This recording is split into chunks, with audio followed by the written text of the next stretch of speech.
नमस्कार। परीक्षा मेडिटेशन के सेशन में आप सभी का स्वागत है। कोरोना के इस चैलेंज ने हमें भीतर की ओर देखने का एक बड़ा अच्छा अवसर प्रदान किया है और परीक्षा फाउंडेशन के द्वारा यह एक बड़ा अच्छा प्रयास किया गया है कि इस अवसर का हम अधिक से अधिक लाभ उठाएं। यह एक सुंदर प्रयास है जिसमें पूरा समाज जुड़ रहा है। आचार्य महाप्रज्ञ की उस विद्या के साथ जिसने हमें भीतर से और बाहर से स्वस्थ रहना सिखाया। आज का हमारा विषय भी रहेगा प्रेक्षा ध्यान और स्वास्थ्य।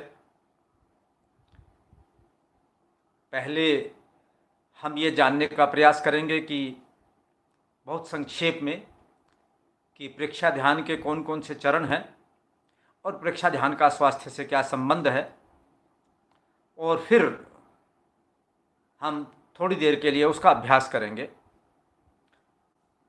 अंत में कुछ प्रश्न हो गए तो उन प्रश्नों का हम समाधान करने का प्रयास करेंगे।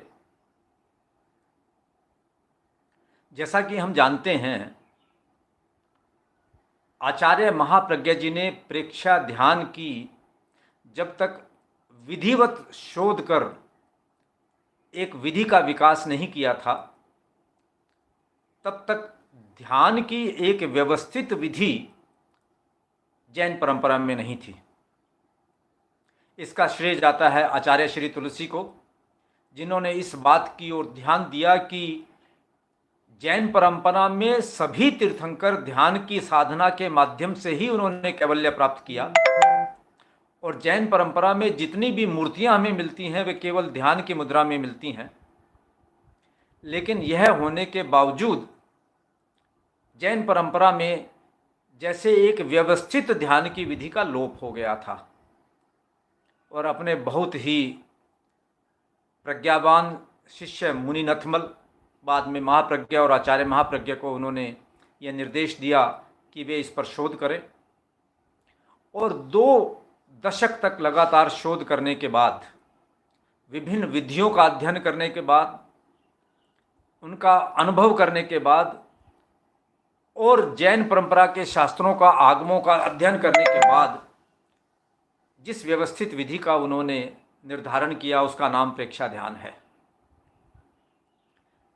आज प्रेक्षा ध्यान के क्यों करेंगे, किस प्रकार से करेंगे, उसके बारे में हम जानेंगे, और उनका महत्व क्या है, वो क्यों करना चाहिए, इसके बारे में जानेंगे। और उसी क्रम में यह बात भी हमें अपने आप स्पष्ट होने लगेगी कि उसका हमारे स्वास्थ्य से क्या संबंध है। प्रेक्षा ध्यान में सबसे पहले हमारी ज़रूरी चीज़ है कि हम लोग अपने ध्यान करने का पोस्चर ठीक से बनाएं। ध्यान बैठकर भी किया जा सकता है और खड़े रहकर भी किया जा सकता है। जैन परंपरा में तीर्थंकरों की मूर्तियां खड़गासन में बहुत मिलती हैं। मूलतः 2 ही आसनों में जैन तीर्थंकरों की मूर्तियां हमें मिलती हैं। वे हैं खड़गासन, खड़े हुए खड़ग की तरह, तलवार की तरह, और पद्मासन में। तो दोनों ही विधियों से ध्यान किया जा सकता है।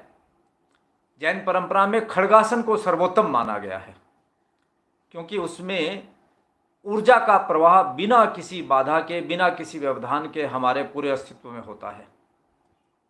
उसी प्रकार से हम पद्मासन का चुनाव भी कर सकते हैं। पद्मासन जब हम लगाते हैं तो उससे हमारी कमर या पीठ सीधी रहती है, गर्दन और पीठ एक अलाइनमेंट के साथ होती है, गर्दन थोड़ी सी झुकी हुई होती है। जो लोग बाहुबली जी गए हैं दक्षिण में, और उन्होंने यदि वहाँ बाहुबली जी की 52 फुट की प्रतिमा को ध्यान से देखा है तो उसके नीचे इंस्क्रिप्शन है कि भगवान बाहुबली की गर्दन थोड़ी सी ऐसे झुकी हुई है। मुझे ये देखकर बड़ा एक आह्लाद हुआ, आश्चर्य हुआ कि वहाँ ऐसा इंस्क्रिप्शन है, क्योंकि आचार्य महाप्रज्ञ के दर्शन में, साहित्य में मैं ये पढ़ता रहा कि ध्यान के समय हमारी गर्दन थोड़ी सी झुकी हुई रहनी चाहिए, और वही भगवान बाहुबली की मूर्ति के साथ है, जो कि हम जानते हैं कि बहुत दीर्घ काल तक ध्यान करते रहे। इसलिए है कि जब हमारी गर्दन थोड़ी सी ऐसे झुक जाती है तो हमारा पीठ के साथ, स्पाइन के साथ अलाइनमेंट पूरा हो जाता है, और हमारी ऊर्जा का प्रवाह का केंद्र जो है वो हमारी स्पाइन से होकर के हमारे ज्ञान केंद्र तक आता है। तो इसलिए ये व्यवस्था की गई कि हमारी गर्दन और हमारी पीठ एक अलाइनमेंट में हो, सीधी रेखा में हो, और गर्दन थोड़ी सी झुकी हुई हो, और हम पद्मासन में बैठ सकें, क्योंकि पद्मासन में बैठेंगे तो हमारी पीठ स्वतः ही सीधी हो जाएगी। जिन लोगों को पद्मासन में बैठने में कठिनाई हो वे अर्ध पद्मासन भी लगा सकते हैं, और सुखासन मतलब पालथी मारकर हम जब बैठते हैं वैसा भी कर सकते हैं। जब हम सुखासन में बैठें, हमारे लिए पद्मासन में बैठना संभव नहीं हो, तो हम अपनी नीचे थोड़ा सा तकिए का उपयोग कर सकते हैं। नीचे तकिए का उपयोग करने से ऐसा होता है कि स्वभावतः ही हमारा पीछे का पोर्शन थोड़ा सा ऊपर उठ जाता है, और उससे हमारी गर्दन और पीठ एक अलाइनमेंट में आ जाते हैं, सीधे आ जाते हैं।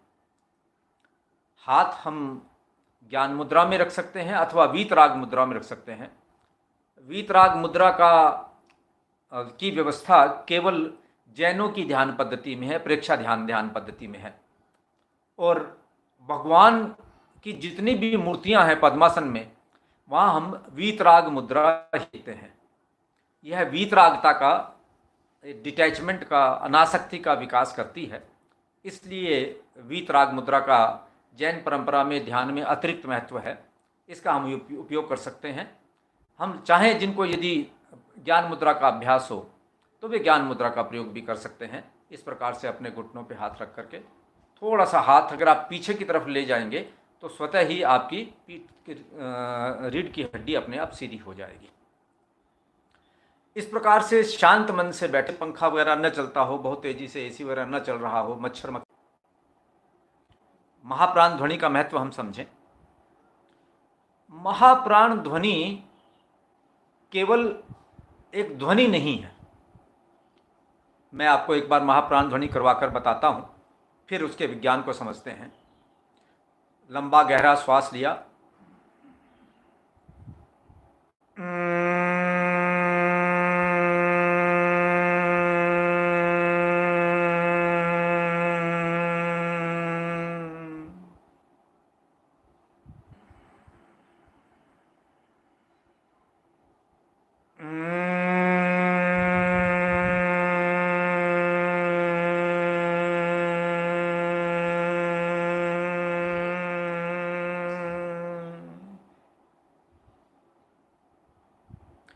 जब हम महाप्राण ध्वनि करते हैं सबसे पहला काम ये होता है कि हमारी श्वास की गति और लय स्थिर हो जाती है। गति स्थिर हो जाती है और लय भी स्थिर हो जाती है, और श्वास हमारा दीर्घ हो जाता है। आम आदमी भी 1 मिनट में 10 से 15 से 17 श्वास लेता है, लेकिन जब हम महाप्राण ध्वनि करते हैं तो लगभग हम 20 सेकंड में एक बार महाप्राण ध्वनि का प्रयोग करते हैं, तो 1 मिनट में 3 श्वास हो जाते हैं। और 1 मिनट में 3 श्वास होने का मतलब है कि हमारा श्वास बहुत ही दीर्घ हो गया। श्वास की गति और लय जितनी स्थिर होगी और श्वास जितना दीर्घ होगा, हमारे विचारों की संख्या भी उतनी ही कम होती चली जाएगी। श्वास का और विचार का सीधा संबंध है। और प्रेक्षा ध्यान के अंदर स्थिरीकरण और शिथिलीकरण और फिर एकाग्रता, तो जो ये स्थिरीकरण हमें साधना है, स्थिरीकरण साधने में पहले मन का स्थिरीकरण और शरीर का स्थिरीकरण दोनों को साधना है, स्थिर करना है उसको। तो महाप्राण ध्वनि के प्रयोग से हमारा मन अपने आप ही स्थिर होने लगता है। और यह प्रयोग जब हम बार बार करते चले जाते हैं, 1 मिनट में 3 श्वास, आज हम लगभग 27 बार इसका प्रयोग करेंगे। जब हम ध्यान का प्रयोग करेंगे तो लगभग 8-9 मिनट तक हम चले जाते हैं। 8-9 मिनट में हमारा मन एकदम स्थिर हो जाता है और श्वास की गति और लय एकदम स्थिर हो जाती है। तो इससे हमें ध्यान में प्रवेश करने में बड़ी सुविधा होती है। दूसरा, जब हम इतना दीर्घ श्वास लेते हैं, इतना गहरा श्वास लेते हैं, तो फिजिकल लेवल पर हमारे ऑक्सीजन की मात्रा का इंटेक जो है वो बहुत अधिक हो जाता है। जितने ऑक्सीजन की मात्रा अधिक होगी, शारीरिक रूप से हम उतने अधिक स्वस्थ होंगे। तो वैचारिक स्तर के ऊपर विचार शांत और मंद हो गए, कम हो गए, और शारीरिक स्तर के ऊपर हमें उतनी ही ऑक्सीजन की मात्रा अधिक मिल गई। और ऑक्सीजन हमारे स्वास्थ्य में सबसे अधिक उपयोगी है, सबसे अधिक हमें सहयोग प्रदान करती है। जब भी हमारे भीतर ऑक्सीजन की मात्रा अधिक होगी, तब हमारे ऊपर रोग का प्रभाव उतना ही कम होगा, रोग प्रतिरोधात्मक शक्ति, हमारा इम्यूनिटी सिस्टम उतना ही मजबूत हो जाएगा। इसके साथ ही जुड़ी हुई बात है कि जैसे ही हम महाप्राण ध्वनि का प्रयोग करते हैं, तो उसमें जो साउंड हम करते हैं, आप देखिए मंत्रों में ओम नमो अरहंताणम, यह जो म की ध्वनि है, बाद में जो भीतर जाकर म की ध्वनि होती है, यह मंत्र की सबसे महत्वपूर्ण ध्वनि है। इस मंत्र की ध्वनि से हमारे भीतर के ज्ञान चक्षु खुलते हैं। इसकी वाइब्रेशन से फिजिकल लेवल के ऊपर तो मेरे सारे न्यूरॉन्स एक्टिव होने शुरू हो जाते हैं, मेरे सारे न्यूरॉन्स में प्राण शक्ति का प्रवाह होना शुरू हो जाता है, उसमें जीवन आना शुरू हो जाता है। और आध्यात्मिक स्तर के ऊपर यह मंत्र शक्ति का काम करता है। तो महाप्राण ध्वनि का प्रेक्षा ध्यान में बहुत ही महत्वपूर्ण प्रयोग है, और महाप्राण ध्वनि से ही हमें प्रेक्षा ध्यान को प्रारंभ करना चाहिए। हम 9 बार से भी कर सकते हैं, 11 बार से भी कर सकते हैं, 21 बार से भी कर सकते हैं, 27 बार से भी कर सकते हैं। परंतु प्रारंभ में जब तक हमारी साधना पूरी सध नहीं जाए और हमारे ध्यान की एकाग्रता का बहुत अच्छा अभ्यास नहीं हो जाए, तो मैं कहूँगा कि आप यदि 27 बार से करेंगे तो आपको ध्यान में, अभी मैं देख रहा हूँ कुछ हमारे पास मैसेजेस आ रहे हैं, लोग कह रहे हैं कि साहब मेरे ध्यान की एकाग्रता सधती नहीं है, मैं क्या करूँ। तो उसको ध्यान में रखते हुए मैं आपसे ये कह रहा हूँ कि आप 27 बार महाप्राण ध्वनि के साथ अगर इस प्रयोग को करेंगे, तो इस प्रयोग की गहराई में जाने में आपको सुगमता रहेगी, आप वहाँ अंदर गहराई तक जा पाएंगे, क्योंकि तब आपकी श्वास की गति और लय स्थिर होने से आपके विचार स्थिर होने शुरू हो जाएंगे, आपकी एकाग्रता सधनी शुरू हो जाएगी। ध्यान का दूसरा चरण रहता है कायोत्सर्ग। कायोत्सर्ग का एक बहुत ही पुअर ट्रांसलेशन है शिथिलीकरण, रिलैक्सेशन। क्योंकि दूसरा कोई ट्रांसलेशन वर्ड नहीं है, इसलिए हम शिथिलीकरण का उपयोग करते हैं, रिलैक्सेशन का प्रयोग करते हैं। इसलिए भी शिथिलीकरण शब्द का उपयोग करते हैं क्योंकि इसमें हम पूरे शरीर को धीरे धीरे धीरे धीरे शिथिल होने का आदेश देते हैं। जब तक शरीर शिथिल नहीं होगा, पहले हमने स्थिर किया और फिर शिथिल किया, जब तक शरीर शिथिल नहीं होगा तब तक उसमें चंचलता बनी रहेगी, और शरीर की शिथिलता जब तक नहीं सधेगी तब तक हम ध्यान की गहराई में प्रवेश नहीं कर सकते। ध्यान में आगे जाने के लिए हमें शरीर को शिथिल करना बहुत ज़रूरी है।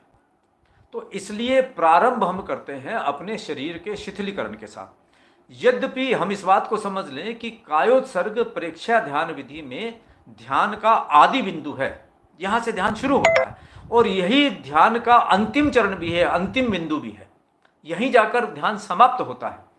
क्योंकि कायोत्सर्ग का तात्पर्य है काया और शरीर की भिन्नता, काया और आत्मा की भिन्नता का ज्ञान, काया का उत्सर्ग। हमें यह स्पष्ट आभास होने लगे कि मैं शरीर नहीं हूँ, मैं आत्मा हूँ, मैं करने वाला हूँ, शरीर होने वाला है। जैन दर्शन का यह सबसे प्रमुख बिंदु है, विशिष्ट बिंदु है, जहाँ एक बहुत स्पष्ट किया गया है कि शरीर और आत्मा भिन्न है। कुछ दर्शन है जो कहते हैं कि नहीं, जो पदार्थ है और जो आत्मा है वो दोनों ही एक ईश्वर के रूप हैं। अलग अलग विचारधाराओं में अलग अलग मान्यताएं हैं, वह उनकी अपनी मान्यताएं हैं, लेकिन जैन परंपरा में यह एक बड़ी स्पष्ट मान्यता है कि शरीर और आत्मा भिन्न है, दोनों स्वतंत्र हैं, दोनों के संयोग से हमारा अस्तित्व दृष्टिगोचर होता है, दिखाई देता है। परंतु दोनों के साथ दिखाई देने का मतलब यह नहीं है कि हम दोनों की भिन्नता को, दोनों के अलग होने को भूल जाएं। और जितना ज़्यादा हमारा उसकी गहराई के प्रति, शिथिलीकरण के प्रति हमारी जागरूकता बढ़ेगी, जितनी ज़्यादा काया के उत्सर्ग करने के प्रति, काया की भिन्नता के प्रति हमारी जागरूकता बढ़ेगी, उतना ही हमारा अनासक्ति का विकास होगा, मोहनीय कर्म का भी नाश होगा, और भेद विज्ञान का हमें स्पष्ट होता चला जाएगा।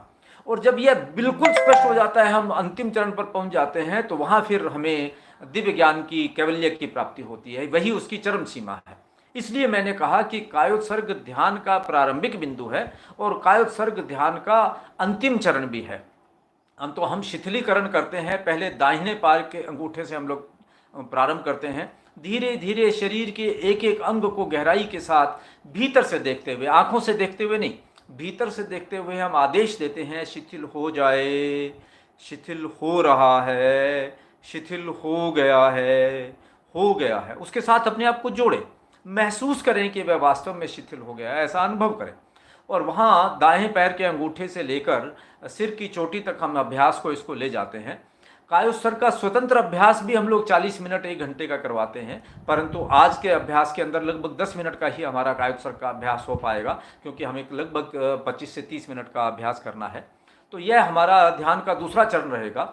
कायोत्सर्ग की महत्ता को हम इस बात से समझ लें कि जब कायोत्सर्ग बहुत गहरा सदता है, हमारा शरीर की एक एक कोशिका जब हमारी शिथिल हो जाती है, मन एकदम शांत हो जाता है, विचार एकदम शांत हो जाते हैं, हमारे भीतर जो भी तनाव आता है, जो भी कसाय आता है, जो भी क्रोध आता है, जो भी भय आता है, जो भी लोभ आता है, जो भी वासना आती है, वो सबसे पहले आकर के मेरे नर्वस सिस्टम के ऊपर प्रभाव डालती है। मेरी नसें तलने लगती हैं, नसें एकदम से तनाव में आने लगती हैं, और उसके बाद उसका प्रभाव मेरे शरीर पर होने लगता है। बहुत तेजी से क्रोध आएगा तो मेरी नसें फड़फड़ाने लगेंगी, मेरे हाथ कांपने लगेंगे, मेरी आंखें लाल होने लगेंगी।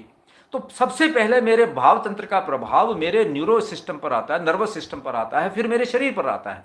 जब हम गहरा कायोत्सर्ग साधते हैं और कायोत्सर्ग साधने का हमारा निरंतर अभ्यास गहरा हो जाता है, तो नर्वस सिस्टम पर क्रोध की तरंग आएगी, वासना की तरंग आएगी, हमारे भय की तरंग आएगी। तो कायोत्सर्ग के कारण से चूंकि मैंने उस पर नियंत्रण स्थापित किया हुआ है, तो वे तरंगे वहां पर आ नहीं पाएंगी, उनको बहुत श्रम करना पड़ेगा वहां आने पर। और जब तक वे आएंगी तब तक वहाँ हमारी जो हम अब जागरूक जाएंगे अपने प्रति, और जागरूक होकर के हम उसके ऊपर नियंत्रण स्थापित कर पाएंगे। तो कायोत्सर्ग हमारे भावावेग को नियंत्रण करने का बहुत ही पावरफुल मीडियम है, और यही हमें उस तरफ ले जाता है जहां हम हमारे आवेग और आवेश जनित जो हमारे रोग हैं, साइकोसोमेटिक जो डिसऑर्डर हैं, इन डिसऑर्डर से हम मुक्ति पा पाते हैं। और जब ये डिसऑर्डर हमें अफेक्ट नहीं कर पाते, तो हमारा इम्यूनिटी सिस्टम मजबूत रहता है, तो हम स्वस्थ रह पाते हैं। बीपी के लिए, हार्ट के पेशेंट्स के लिए, शुगर के पेशेंट्स के लिए, आप किसी भी रोग के लिए कीजिए। कायोत्सर्ग कोई ऐसा रोग है ही नहीं जिसके लिए कायोत्सर्ग उपयोगी नहीं है। अगर मैं कहूँगा ध्यान में कुछ भी आपने और नहीं सीखा, केवल कायोत्सर्ग सीख लिया, तो इतने में ही हमें बहुत बड़ा लाभ हो जाएगा, इतना ही हमारे लिए बहुत बड़ा उपयोगी काम हो जाएगा। केवल कायोत्सर्ग सदने से हमारा काम हो जाएगा। तो हम कायोत्सर्ग का अधिक से अधिक उपयोग करें, और जब कायोत्सर्ग का हमारा उपयोग सद जाता है, तो हम तीसरा उसका चरण करते हैं, श्वास का। मैं उससे आगे नहीं जाऊँगा, आज केवल श्वास तक का आपका प्रयोग करेंगे। श्वास का हर ध्यान की पद्धति में बहुत जबरदस्त उसकी महत्ता बताई गई है, वही जैन साधना पद्धति में भी है। श्वास की कई विशेषताएं हैं। पहला, श्वास की विशेषता यह है कि श्वास बाहर भी है और श्वास भीतर भी है। श्वास इनवॉलेंट्री भी है, वॉलेंट्री भी है। श्वास अपनी गति से आता जाता है, और श्वास की गति को हम नियंत्रित भी कर सकते हैं। श्वास हमारा थर्मामीटर, बैरोमीटर भी है, और श्वास हमारी भीतर की चाबी भी है। जब हमारे शरीर में कहीं कोई विकार होता है, हमारे मन में कोई विकार होता है, हमारे अंदर किसी न किसी प्रकार के विचारों का प्रवाह आता है, तो श्वास की हमारी गति बिगड़ने लगती है। श्वास की गति और लय में अंतर आना शुरू हो जाता है। श्वास की गति और लय में विपर्य होना शुरू हो जाता है। श्वास की गति और लय जब हमारी स्थिर होनी शुरू हो जाती है, तो मेरे विचार शांत होने शुरू हो जाते हैं। स्वतः ही मेरे विचार शांत होने शुरू हो जाएंगे। जिनको ये शिकायत रहती है कि मुझे बहुत अधिक विचार आ रहे हैं, मुझे बार बार विचार आते हैं, मैं विचारों पर नियंत्रण नहीं कर सकता, आपको विचार के बारे में सोचने की जरूरत नहीं है। आप केवल श्वास के बारे में सोचें, श्वास पर ध्यान केंद्रित करें। श्वास की गति और लय स्थिर होगी, और श्वास जितना मंद हो जाएगा, श्वास पर जितना ध्यान केंद्रित हो जाएगा, दो चीजें, प्रकाश और अंधकार, एक साथ नहीं रह सकते। श्वास की गति और लय का स्थिर होना और मेरी एकाग्रता श्वास पर साधना और विचारों का होना, दोनों चीज एक साथ नहीं हो सकती। दोनों में से एक चीज हो पाएगी। हमें केवल श्वास की परीक्षा करनी है, श्वास को देखना है। अब श्वास के भीतर हम और आगे जाते हैं। श्वास की जैसे ही गति और लय को मैंने स्थिर की, श्वास मुझे बाहर और भीतर से जोड़ने वाला सेतु भी वही है। आत्मा और शरीर को जोड़ने वाला मेरा सेतु भी श्वास ही है। तो श्वास के ऊपर जब मैं ध्यान केंद्रित करता हूं, श्वास के माध्यम से आचार्य महाप्रज्ञ कहते हैं कि मैं श्वास को पकड़कर पूर्व जन्म में भी जा सकता हूं और मैं अगले आगामी जीवन के बारे में भी जानकारी प्राप्त कर सकता हूं। श्वास इतना शक्तिशाली है। तो श्वास का जब हम ध्यान करते हैं तो हम नथुनों के भीतर, यहाँ भीतर चले जाते हैं, भीतर, और भीतर जाकर श्वास जहां छू रहा है हमें, हम उसे देखने का प्रयास करते हैं। यह हमारे आज्ञा चक्र के पास कहिए, दक्षिण केंद्र के पास कहिए, या हमारे पिट्यूटरी ग्लैंड के पास वाला स्थान है जो मुझे पूरा पूरा कंट्रोलिंग स्थान है, भ्रिकुटी के पास में है, वहाँ पर यह स्थान है। वहाँ भीतर जाकर के जब मैं करता हूँ तो वो मेरा वाइब्रेट करना शुरू करता है, वो एक्टिवेट होना शुरू हो जाता है, और वही मेरे पूरे पूरे स्पाइनल कोड में नीचे से लेकर ज्ञान शक्ति केंद्र से लेकर ज्ञान केंद्र के मध्य कंट्रोलिंग स्थान है। तो वो उस पूरे को वाइब्रेट, पूरे को एक्टिवेट करना शुरू कर देता है। श्वास पर वहाँ ध्यान केंद्रित करने से भीतर जाकर के श्वास की और आगे की सीमा में जब हम आगे बढ़ते हैं, जो आगे की साधना करते हैं, तो श्वास में जब हम और आगे बढ़ते हैं तो वहाँ श्वास को गर्म और ठंडा महसूस करते हैं, श्वास की गंध को महसूस करते हैं, श्वास के स्वाद को महसूस करते हैं, श्वास के रंग को महसूस करते हैं। इतनी गहराई में जब हम जाते हैं श्वास के रंगों को महसूस करना, तो हमें अपने ओरा के बारे में मालूम होना शुरू हो जाता है।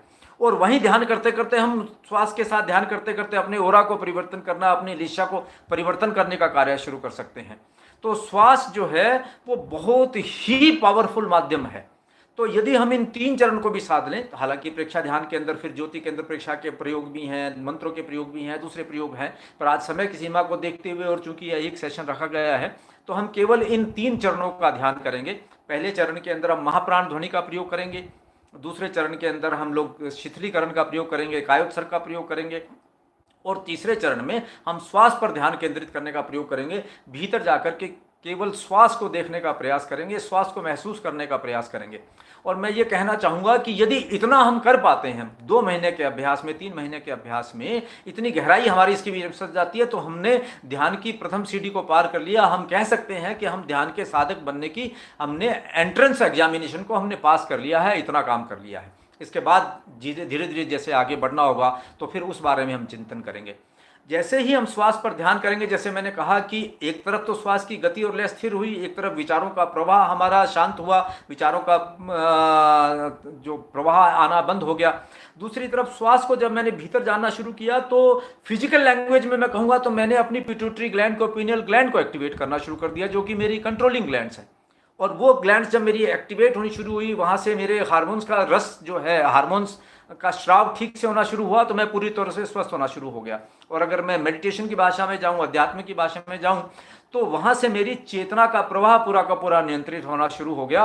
और वहाँ मेरी चेतना का एक, मेरा आत्मा के साथ एक लयबद्धता जुड़नी शुरू हो गई। मैं ध्यान की गहराई में जाने का मुझे प्रवेश द्वार मिल गया, मैं वहाँ खुल गया, मुझे प्रवेश द्वार मिल गया। अब मुझे एंट्रेंस टिकट मिल गई है कि अब मैं और भीतर जा सकता हूँ और मैं भीतर जाकर देख सकता हूँ।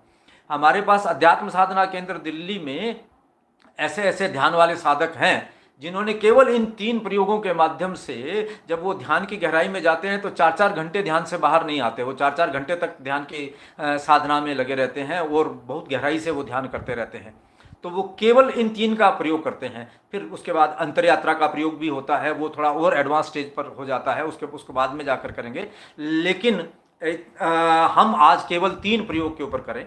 तो मैं चाहूँगा कि हम सब लोग तैयार हो जाएं ध्यान के लिए, और जिस आसन का हम सुखपूर्वक उपयोग कर सकें और लगभग आधे घंटे के लिए हम लोग जिस आसन में सुखपूर्वक बैठ सकें, उस आसन का चुनाव करें। जैसा कि मैंने प्रारंभ में कहा, आसपास का वातावरण शांत हो, पंखा बहुत तेज़ नहीं चल रहा हो, एसी बहुत तेज़ नहीं चल रहा हो, प्रकाश मंद हो, वातावरण शांत हो, आपकी कमर और गर्दन एक रेखा में सीधी रहे, गर्दन थोड़ी सी झुकी हुई रहे। हम खड्गासन, पद्मासन, अर्ध पद्मासन अथवा सुखासन, जिस आसन में दीर्घ काल तक बैठ सकें, उस आसन का चुनाव करें। हाथ हमारे ज्ञान मुद्रा में अथवा वीतराग मुद्रा में हमारे गोदी के बीच में रखे हुए रहें। हम गोद के बीच में वीतराग मुद्रा में हाथ रखें अथवा ज्ञान मुद्रा में अपने घुटनों के ऊपर हाथ रखें। आंखें कोमलता से बंद, श्वास मंद, मन शांत, विचार शांत। ध्यान का प्रथम चरण महाप्राण ध्वनि। हम 27 बार महाप्राण ध्वनि का प्रयोग करेंगे। दीर्घ श्वास भरेंगे, भंवरे की तरह गुंजार करते हुए मंकार ध्वनि का प्रयोग करेंगे। सावधान, प्रारंभ।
ध्यान का दूसरा चरण, कायोत्सर्ग। चित्त को दाहिने पांव के अंगूठे पर ले जाएं, शिथिलता का सुझाव दें, शिथिलता का अनुभव करें। दाहिने पांव का अंगूठा शिथिल हो गया है। दाहिने पांव का अंगूठा शिथिल शिथिल शिथिल। दाहिने पांव का अंगूठा शिथिल हो गया है। दाहिने पांव की अंगुलियां, तलवा, पंजा, टखना शिथिलता का सुझाव दें, शिथिलता का अनुभव करें। शिथिल हो जाए, शिथिल हो रहा है। दाहिने पांव का पंजा, टखने तक का भाग शिथिल हो गया है, शिथिल हो गया है।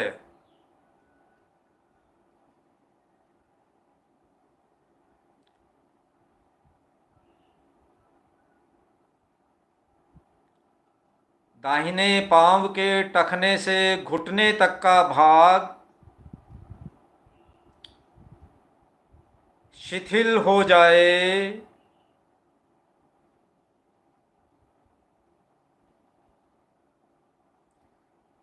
शिथिल हो रहा है।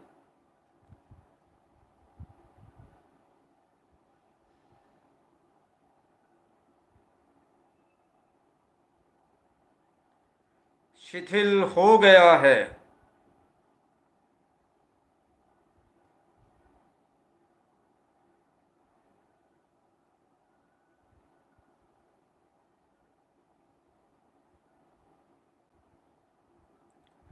दाहिने पांव के घुटने से कमर तक का भाग, एक एक कोशिका को भीतर तक देखें, शिथिलता का सुझाव दें, शिथिलता का अनुभव करें। शिथिल हो जाए,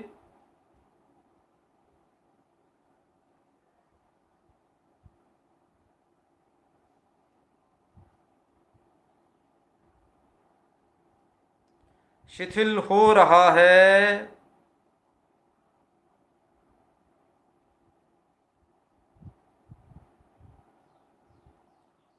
शिथिल हो गया है।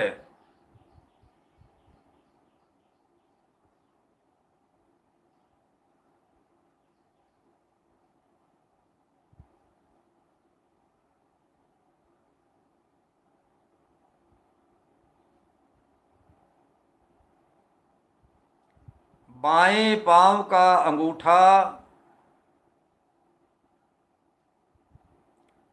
अंगुलियां, पंजा, टखने तक का भाग शिथिल हो जाए,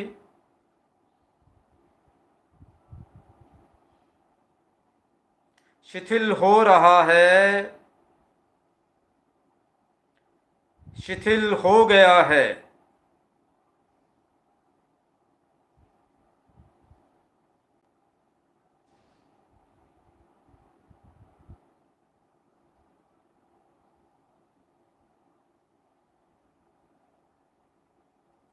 टखने से घुटने तक का भाग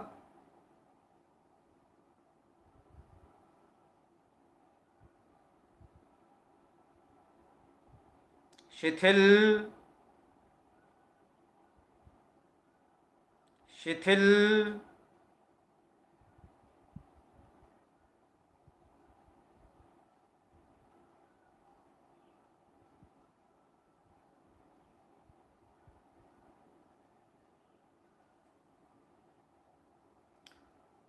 घुटने से कमर तक का भाग,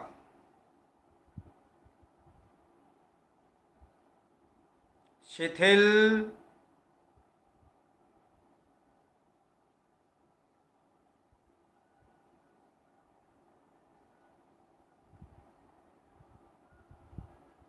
एक एक भाग को भीतर गहराई तक देखें, शिथिलता का सुझाव दें।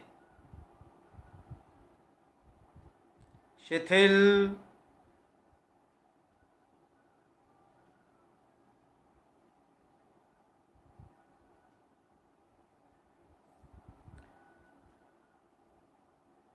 दाहिना हाथ, अंगूठा, उंगलियां, पंजा, कलाई, कोहनी तक का भाग, कंधे तक का भाग। पूरी दाहिनी भुजा को देखें, शिथिलता का सुझाव दें, शिथिलता का अनुभव करें।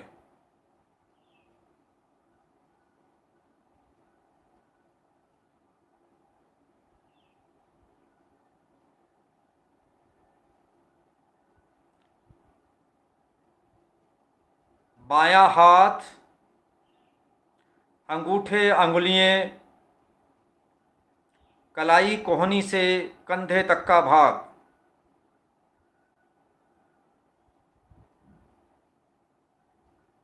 शिथिल,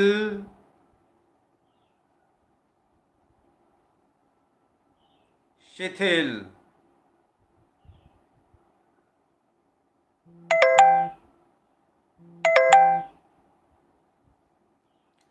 कमर का पूरा भाग नीचे से ऊपर कंधे तक, रीढ़ की हड्डी, दोनों ओर की मांसपेशियां, कंधे, शिथिल,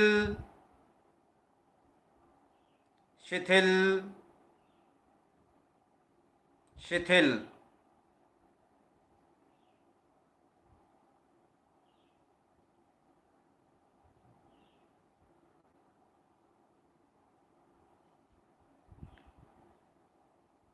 पेड़ू का भाग, छोटी आंत, बड़ी आंत,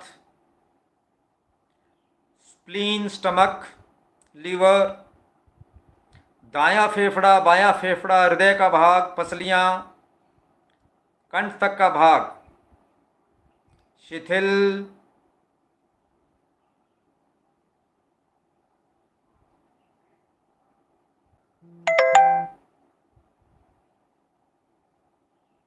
शिथिल।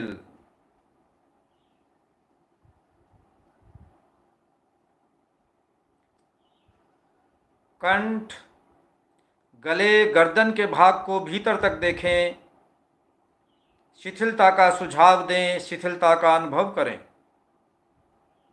शिथिल, शिथिल।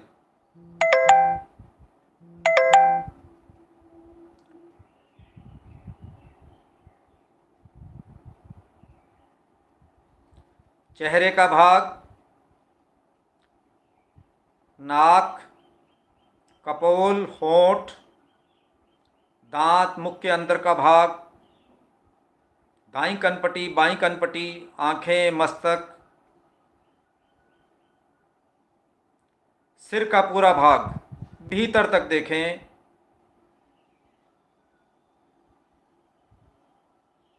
शिथिल, शिथिल, शिथिल।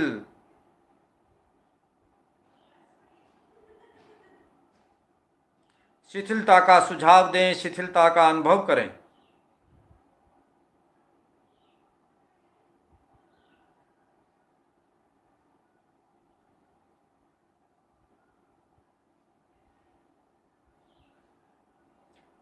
एक बार पूरे शरीर को नीचे दाहिने पांव के अंगूठे से लेकर सिर की चोटी तक, सिर की चोटी से लेकर नीचे दाहिने पांव के अंगूठे तक पूरे शरीर की यात्रा करें। पूरे शरीर को शिथिलता का सुझाव दें, शिथिलता का अनुभव करें।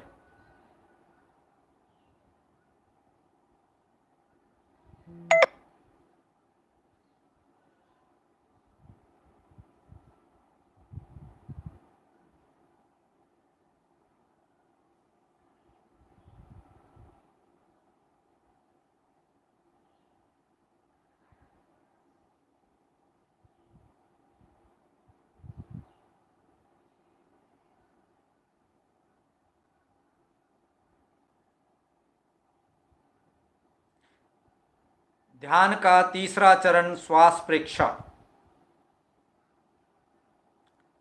चित्त को दोनों नथुनों के भीतर, जहाँ श्वास नथुनों को छूता है वहाँ ले जाएं। पूरा ध्यान, पूरे चित्त को वहाँ केंद्रित रखें। आने जाने वाले श्वास को देखें। कोई भी श्वास न बिना जानकारी के आए न बिना जानकारी के जाए।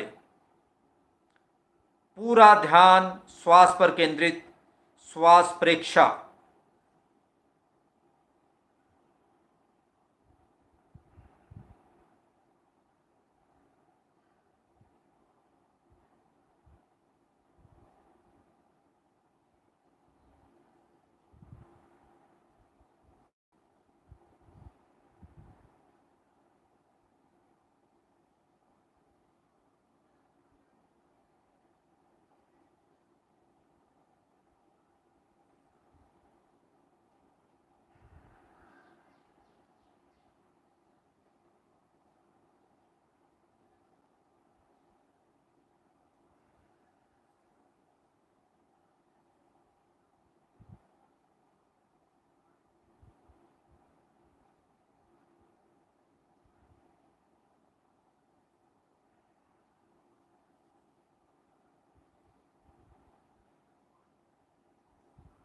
हर आने जाने वाले श्वास को देखते रहें। भीतर जाने वाला श्वास हल्का सा गर्म है। बाहर आने वाला श्वास, क्षमा कीजिएगा, भीतर जाने वाला श्वास हल्का सा ठंडा है। बाहर आने वाला श्वास हल्का सा गर्म है। इस ठंडे और गर्म के अंतर को महसूस करें। भीतर श्वास जहाँ नथुनों को छू रहा है वहाँ इस अंतर को देखें।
चित्त को श्वास पर केंद्रित रखें।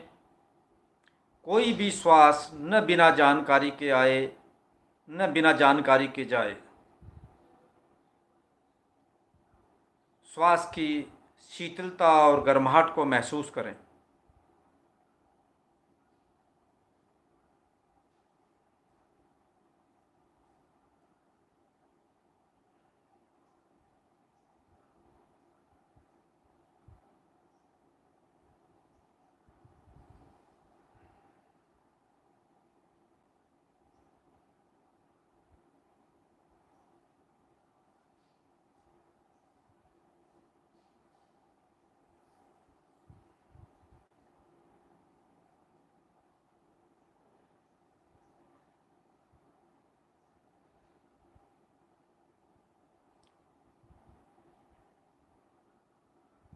आज के इस प्रयोग को 3 बार महाप्राण ध्वनि के साथ हम संपन्न करेंगे। लंबा गहरा श्वास लें और भंवरे की तरह गुंजार करते हुए 3 बार महाप्राण ध्वनि का प्रयोग करें।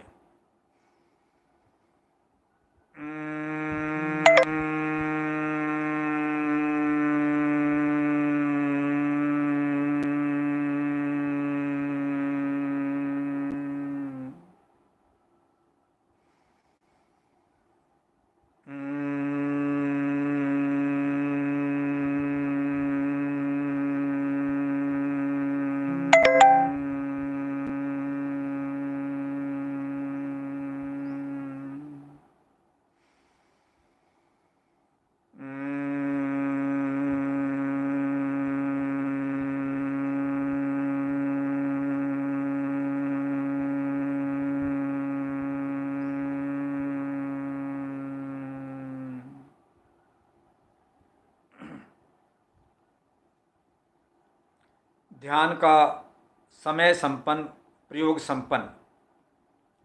जिन भाई बहनों के प्रश्न हों वे व्हाट्सएप के माध्यम से अभी भेज सकते हैं। काफ़ी प्रश्न यहाँ प्राप्त भी हुए हैं, पहले उससे पहले भी प्राप्त हो चुके थे। कुछ का मैं समाधान करने का प्रयास करता हूँ। सबसे अधिक जो प्रश्न आए हैं वो यही है कि मेरा ध्यान केंद्रित नहीं हो पाता है, विचार बहुत अधिक आते हैं। 2 प्रश्न सबसे अधिक आए हैं। और दूसरा ये है कि प्रेक्षा ध्यान के प्रयोग से हम लोग स्वास्थ्य हम किस प्रकार प्राप्त कर सकते हैं। जैसे मैंने प्रारंभ में व्याख्या की कि यदि हम विधि पूर्वक करेंगे, क्रमबद्ध रूप से करेंगे, तो वह क्रम बनाया ही इस रूप में गया है कि स्वतः ही हमारे विचारों का निरोध हो जाए और हमारी एकाग्रता सध जाए। हमें बहुत बार क्या कठिनाई होती है कि हम सीधा जंप करना चाहते हैं। हम समझते हैं कि सीधे हम अंतर यात्रा पर पहुंच जाएं, सीधे हम ज्योति केंद्र परीक्षा पर पहुंच जाएं, सीधे हम लेस्या ध्यान पर पहुंच जाएं। यदि अब चरणबद्ध नहीं चलेंगे और पहले जो प्रारंभिक चरण है उनकी साधना पूरी नहीं करेंगे तो आगे गहराई में जाने में कठिनाई आएगी। अध्यात्म साधना केंद्र में तो जब हम प्रयोग करवाते हैं तो केवल इतना ही नहीं करवाते, 27 बार महाप्राण ध्वनि के साथ हम प्राणायाम का प्रयोग भी करवाते हैं कि जब महाप्राण ध्वनि के साथ प्राणायाम का प्रयोग सध जाता है तो श्वास जब बहुत ही स्थिर हो जाता है, तब जब हम ध्यान में लेकर जाते हैं तो व्यक्ति को ध्यान में जाने में बहुत कठिनाई रहती है। तो इसलिए पहले हम महाप्राण ध्वनि का प्रयोग करें। यदि आप दीर्घ ध्यान करना चाहते हैं तो मैं कहूँगा कि दीर्घ श्वास का भी बहुत देखते हुए प्रयोग करें। उसको भी 10 मिनट तक के लिए पहले महाप्राण ध्वनि का प्रयोग, फिर दीर्घ श्वास का प्रयोग करें, फिर कायोत्सर्ग का प्रयोग करें। और कायोत्सर्ग का प्रयोग बहुत अच्छी तरह से जब हमारा सध जाए तब हम अगले चरण की ओर बढ़ने का प्रयास करें। हम लोग शीघ्रता न करें, जंप करने का प्रयास न करें। जितनी सरलता के साथ, जितनी सहजता के साथ, जितने तन्मयता के साथ हम आगे बढ़ेंगे, जितने आराम से आगे बढ़ेंगे, उतनी ही जल्दी हमारी साधना फलित होगी। जितना आप तेजी करने का प्रयास करेंगे उतने हमें कठिनाई आएगी। दूसरा प्रश्न यह है कि हमें इसमें रोग में किस प्रकार से मदद मिलेगी। जैसे मैंने बताया कि पहली बात तो यही है कि जैसे ही आप महाप्राण ध्वनि का प्रयोग करते हैं, महाप्राण ध्वनि प्राणायाम का और एक तरह से ओम के उच्चारण का एक मिश्रित प्रयोग है। ध्यान को केंद्रित करने का प्रयोग भी है, श्वास को स्थिर करने का प्रयोग भी है, अधिक ऑक्सीजन लेने का प्रयोग भी है, नर्वस सिस्टम को एक्टिवेट करने का प्रयोग भी है, दीर्घ श्वास का प्रयोग भी है। तो जब यह प्रयोग हम करते हैं तो हमारा स्वास्थ्य अपने श्वास की गति और लय स्थिर होने से हमारा स्वास्थ्य अपने आप सधना शुरू हो जाता है, हमारी मेमोरी ठीक होनी शुरू हो जाती है। राजेंद्र जी मोदी पता नहीं आज इस कार्यक्रम में है कि नहीं, राजेंद्र जी मोदी इंदौर वाले हैं, उनसे एक बार चर्चा हो रही थी, उन्होंने बताया कि महाप्राण ध्वनि के प्रयोग से जहां उनकी बच्ची पहले अपनी कक्षा में शायद 15वें या 20वें स्थान पे थी, वो बिल्कुल फर्स्ट आने लग गई। सब वो एकदम नंबर 1 पर रहने लगी महाप्राण ध्वनि के। स्मृति का विकास इतना अच्छा हो गया, उसकी इंटेलेक्ट के अंदर इतना डेवलपमेंट हो गया। ये बहुत ही सफल प्रयोग है। और दूसरा उसके साथ फिर जब जैसे ही आप कायोसर्ग की साधना करते हैं तो कायोसर्ग की साधना करने से हम आपका नर्वस सिस्टम इतना रिलैक्स हो जाता है। हर वक्त भय के कारण से, हर वक्त क्रोध के कारण से, हर वक्त लोभ के कारण से, वासना के कारण से हमारे नर्व्स के अंदर तनाव रहता है। तो जैसे ही हम उस तनाव को दूर करने की प्रक्रिया को जानते ही नहीं, उसका अभ्यास करते ही नहीं, केवल तनाव को पालने की प्रक्रिया को जानते हैं, यह उस क्रम को तोड़ता है। उस क्रम को तोड़ने के कारण से जब बार बार हमारे नर्व्स को कायोत्सर्ग का अभ्यास हो जाता है तो यह तनाव हमारे ऊपर हावी नहीं हो पाता। अभी कुछ ने प्रश्न किया कि मेरे कमर में दर्द रहता है, किसी को नींद की समस्या रहती है, किसी को हार्ट की बीमारी है, किसी को बीपी की बीमारी है, किसी को शुगर की बीमारी है। यह पूरा का पूरा कायोत्सर्ग जो है इन सारी बीमारियों का एक ही इलाज है, एक ही दवा, इसी एक देव से ही काम होना शुरू हो जाएगा। तो अगर हम इस प्रयोग को करते रहें, इस प्रयोग को आगे बढ़ाते रहें, तो हम अपने आप से ही स्वस्थ होना शुरू कर देंगे। जिनको और विशिष्ट प्रयोग करने हों वे हमारे ध्यान के विभिन्न केंद्रों में जा सकते हैं, लाडनू में जा सकते हैं, दिल्ली में अध्यात्म साधना केंद्र में आ सकते हैं, अलग अलग स्थानों पर हमारे बहुत प्रयोग चलते हैं, उनको हम कर सकते हैं। और उसी प्रकार से जब इस प्रयोग को आगे बढ़ाते हुए हम श्वास के ऊपर उसको प्रयोग कर लेकर जाते हैं, तब हमारे पास ध्यान का गेटवे खुल जाता है, गहराई में जाने का हमारा गेटवे हमारा खुल जाता है। एक फॉरवर्ड आया है कि श्वास का संधि स्थल क्या भ्रिकुटी के बीच में है या नहीं, तो श्वास का या नोज के ऊपर, आप केवल भीतर जहां है उसको वहां अनुभव करें। आप उसको कल्पना करने की आपको जरूरत ही नहीं है, आप केवल वहां पे जहां पर आपको महसूस हो रहा है वही स्थल है, आप केवल वही ध्यान केंद्रित करते। प्रकृति ने उसकी अपने आप व्यवस्था की हुई है, उसका नाम जो भी हो, ये तो केवल मैंने साइंटिफिक नाम से उसको बताने का प्रयास किया, लेकिन जहां आप श्वास को महसूस कर रहे हैं आपका केंद्र बिंदु वही है। श्वास का संधि स्थल ही हमारी चेतना का केंद्र बिंदु है। हम ये समझ करके उस प्रयोग को करें, जहां आपको अनुभव हो रहा है वही स्थान सही है, उस स्थान के ऊपर जाकर के हम प्रयोग करें। तो मैं समझता हूं कि इस प्रयोग को अगर हम अपने जीवन में निरंतरता के साथ अपनाएं, दो बातें और कहकर के मैं इस प्रयोग को संपन्नता की ओर लेकर के जाना चाहूंगा। नियमितता, प्रतिदिन करें, उसको बिल्कुल भी ब्रेक न दें। गुरुदेव ये कहा करते थे कि साधना आप करते हैं 90 दिन करें तो एक साधन सत्ता है, लेकिन यदि आपने 79वें दिन तोड़ दिया तो आपको समझ लीजिए फिर वापस शुरू करनी पड़ेगी।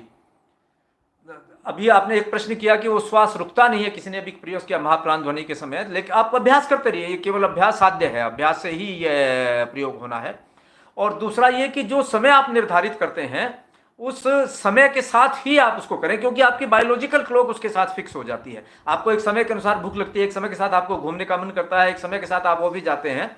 तो इसी प्रकार से जो समय अगर आप निर्धारित कर लेंगे, उस समय के ऊपर आप इसको प्रयोग को करेंगे, तो आपकी बायोलॉजिकल क्लॉक का जब उसके साथ अलाइनमेंट हो जाएगा तो आपको प्रयोग करने में और गहराई में जाने में बहुत सुविधा रहेगी, नहीं तो कठिनाई होगी। पुनीत जी ने एक प्रश्न किया है, कायोत्सर्ग में मेरा पूरा बॉडी टाइट हो जाता है और ऐसा अनुभव होता है कि बॉडी को कुछ बाहर नहीं निकलना। टाइट नहीं होगा, अगर आप, मुझे लगता है कि आप प्रयोग करने में आपको कुछ बाहर निकलना चाहता है, क्या यह सही है? बाहर निकलना, ये टाइट जो है वो तब होता है जब हम लोग जोर लगा करके उसको शिथिलीकरण, हमें केवल सहजता से उसे देखना है। यदि आप स्विमिंग जानते हैं, स्विमिंग के अंदर जो आदमी फ्लोट करने की कोशिश करता है, जब शुरू में फ्लोटिंग सीखता है तो वो बॉडी को टाइट कर लेता है, तो टाइट कर लेता है तो डूबने लगता है। वो जब से ही उसको ढीला छोड़ देता है वैसे ही वो तैरने लगती है। तो हमें वो फ्लोटिंग वाला प्रयोग करना है, वो प्रयोग करेंगे तो आपकी टाइट नहीं होगी और आपको बहुत ही आनंदमय उसको महसूस होना शुरू हो जाएगा। समय आप संपन्नता की ओर है। आप सब ने बहुत ही रुचि के साथ इस प्रयोग को किया। मैं आशा करता हूं कि इसको आप अपने जीवन में उतारेंगे और इस प्रयोग को आप बनाए रखेंगे। आप महाप्रज्ञ जी ने हमें जो अवदान दिया है उसका जीवन में उपयोग करें, इसी शुभकामना के साथ।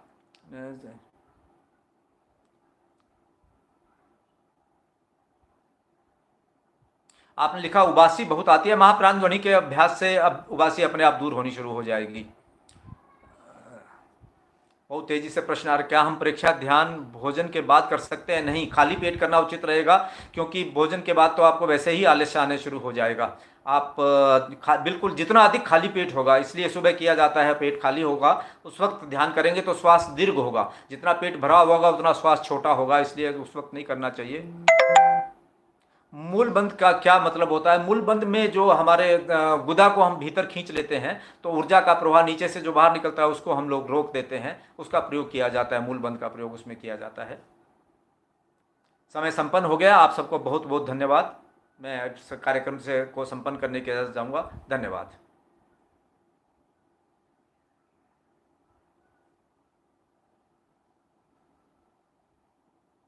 एक प्रश्न आया है, मैं उत्तर देता हूं कि लय और गति, रिदम और स्पीड, एक गाड़ी एक स्पीड से चलती है, म्यूजिक है एक स्पीड से चलता है और उसमें एक लय होती है, संगीत में लय होती है।